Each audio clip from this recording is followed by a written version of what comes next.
How to use ChatGPT notifications feature.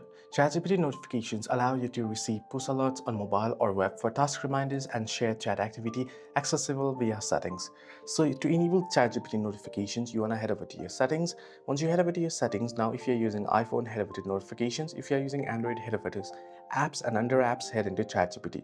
Now here on iOS, you want to search ChatGPT application from the list of apps right here, right?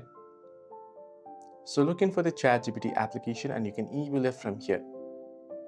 However, if you are unable to find the ChatGPT right here, as you can see, I'm unable to do it so right. You can also use the search bar directly here to search in for ChatGPT on the settings page, and you can see ChatGPT apps.